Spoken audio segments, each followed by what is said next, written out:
I'm sure at some point in your childhood, you've played pakda pakdi, call it catch, call it tag, call it whatever you will, where you become it. And when you become it, your entire perspective changes. You see success differently, you guide the actions, and if you fail, that's entirely on you as well. Today, I'm here to talk with a leader who has the strength of his convictions. I'm here at Angel One Asset Management Company to speak with the CEO, Hemen Bhatia. So without further ado, let's dive into conversation. Angel One Asset Management Company Limited, a wholly owned subsidiary of Angel One Limited, is one of India's leading fintech players who focuses exclusively on passive mutual funds. Dedicated to democratizing wealth creation, it offers a suite of passive investment options, that is, index funds and ETFs. Angel One AMC contributes to financial inclusion by taking passive mutual funds to investors across India. Marksman Daily presents C-Suite Conversations. Hello and welcome to this episode of C-Suite Conversations. I'm here with Hemen Bhatia of Angel One Asset Management Company. Mr. Bhatia, thank you so much for being here with us. Thanks for having me. So, Mr. Bhatia, you've seen the evolution of the ETF entire growth over the last nearly 2 decades or so. What would you say are some of the biggest insights that you've gained when it comes to innovation, when it comes to market development? Yeah, I've been fortunate to be part of this long journey of passive funds in India, spanning over almost more than 2 decades. See, one thing I have learned is any product which is good for the investor, it picks up over a period of time. But most important thing is you as the individual need to have conviction in the investment philosophy which is driving that product. Ultimately, it will help client gain confidence in the strategy which you are planning to convey to the end investor. So conviction is very important. So I'll give you an example. During the start of our journey, right, somewhere in 2001, 2002, 2006, 2007, right, in that decade, the TER, the expense ratio of our ETF was roughly 50 basis points. As against that, we were competing against active funds which were almost 6 to 8%, which were charging 6 to 8% per annum. So 50 basis points product with no payout to the intermediaries, competing against 6 to 8% product which payout to the intermediaries. Now, how did we survive? We survived only because of the conviction. We knew that this product is ultimately good for the client, and over a period of time, it picked up and it helped us succeed also over a different point of time as clients started understanding the benefits of investing in that product. So again, important thing is to have the conviction and pass on that conviction to the client and help them build confidence in investing in that product. So you've spoken a little bit about conviction, Mr. Bhatia, but what was the conviction that drove you to build one of India's largest passive investment businesses with what is a predominantly digital player? What was the rationale that drove all of that?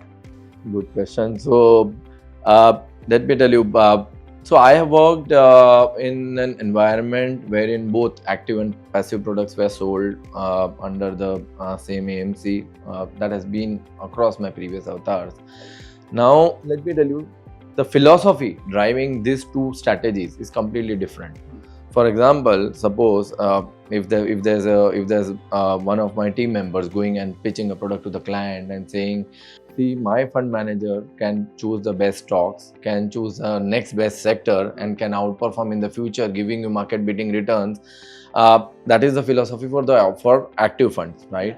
You are pitching active funds to a client, and then to the same client you are going and saying, forget whatever we said till now. Okay, it is very difficult to beat the markets on long-term basis. So just invest in the entire market because outperforming on consistent basis is very challenging. So both are two different philosophy. वो कहते हैं ना एक म्यान में दो तलवार नहीं रह सकती है, right? So both philosophies are completely different, and I'll be honest, conflicted.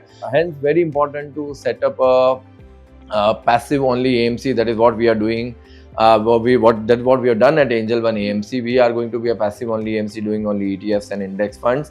And second most important thing I can say is, see, as a team, me and my team, we've always thought that passive products like ETFs and index funds, they are the product for the masses, right? We want these products to reach to every household.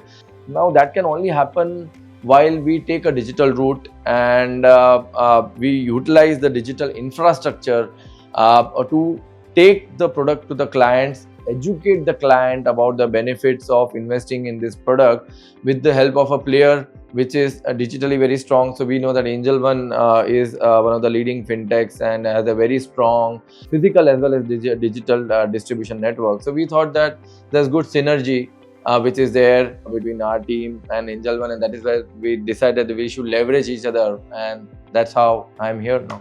That's a very prudent approach. And let me talk about digitalization and another day, democratization, right? Because you've been a big proponent, of course, of passive funds, like you're saying. And we've seen this democratization of investment vehicles, and that awareness, that sensibility has grown over the past few decades. How do you see that evolving maybe over the coming decade or so? And how are you positioning Angel One then for success on that front? See, while you invest, there are two types of risk, right? So one is something called as systemic risk and one is non-systemic risk. Now, what is systemic risk? Systemic risk is the risk of investing in the market. अब बाजार में अगर participate करना है, equity market में participate करना है, तो बाजार का रिस्क लेना पड़ेगा. व्हाट इज बाजार का risk? For example, if there's a pandemic or there's a war, it is common to everybody who is participating. Unavoidable, right? Essentially. Yeah, so it is unavoidable. Systemic risks are unavoidable. Non-systemic risk is the additional risk which an investor takes, like a stock picking risk, or say which fund manager is going to outperform in future, which active fund will outperform in future. Now that is non-systemic risk, additional risk, which might not necessarily convert into additional returns, right? So it is very important to educate the difference between the systemic and non-systemic risk to the end investor. And we at Angel One AMC, what we plan to do is being a passive only AMC, wherein we will be doing only ETFs and index funds. The idea is to educate the end client about the benefits of the product and highlight to them that why ETFs and index funds should be part of their core portfolio. Additionally, let me tell you, we have got a very experienced team in passive with almost more than 60 years of man-years of experience only in the passive field. Okay, so we plan to leverage the experience of our larger team and educate the client and the masses about the benefits of passive investing. So this is how we are going to differentiate at Angel One. So let me tell you, passive is all about educating the clients and highlighting the benefits. That's what we are going to do over years through different modes. Right. Now, at a more personal level, Mr. Bhatia, you've obviously grown from strength to strength in your own career.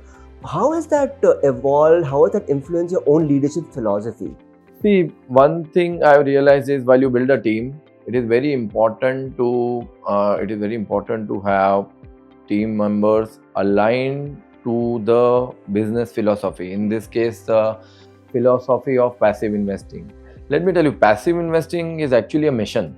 Okay, so I cannot get up on a particular day and say tomorrow I want to start investing in. I will start selling ETFs and index funds. Okay, important thing is having convinced on that philosophy so that you can ultimately convince the end client about the benefits of the product. So it's very important to build a team which on an overall basis is aligned to the philosophy which is going to drive your business.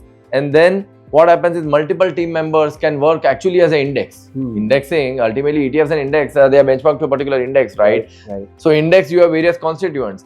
So all your different team members can work in an index, but with a very clear goal of educating the client about the benefits of this philosophy and highlighting them the advantages of this product in an unapologetic manner. It is very important. I repeat, in an unapologetic manner. Just complete honesty. Yeah, complete honesty. So you have to highlight, right? What are the advantages? Why it is difficult to beat the market on consistent basis? Does it have to be brutally honest at times? See, you have to be, right? So tomorrow, while any stock picker or fund manager, they say that we are able to beat the market.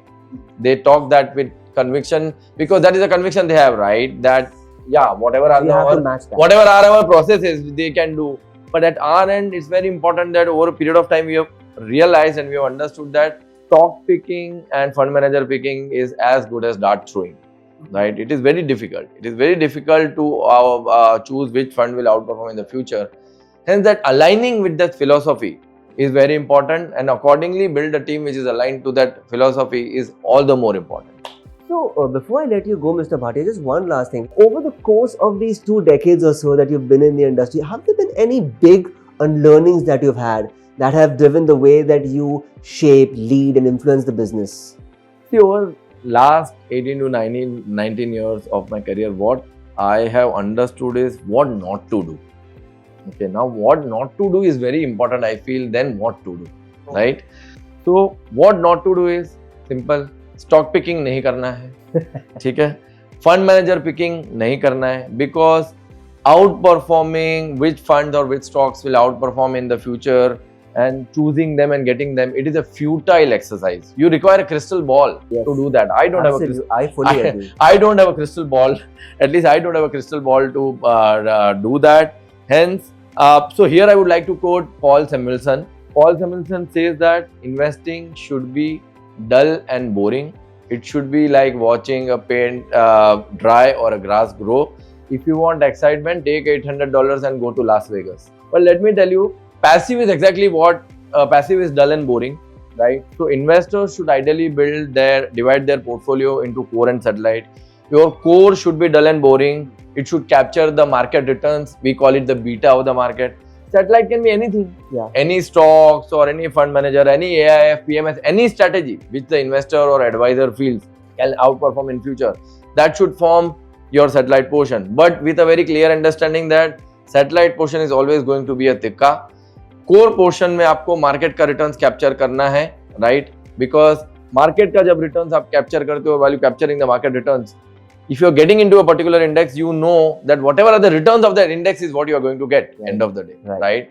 There is no tukka while you get into that. Collective wisdom. So we say that while you get into the index, while you invest in an index via ETFs or index funds, you are ultimately driven by the collective wisdom. So it is like you believing in the collective wisdom versus individual wisdom of a fund manager or a stock picker. So that has been my learning. Perfect. Thank you so much, sir. It has been a pleasure chatting. Thank you. Courage, character, conviction. Those are the 3 C's I'd like to leave you with after my conversation with Hemen Bhatia, where the conviction of his philosophy, the courage of his actions, and the character demonstrated is important for success, not just in life, but investing in business as well. I hope you enjoyed this episode of C-Suite Conversations, and I'll see you in the next one. Until then, take care.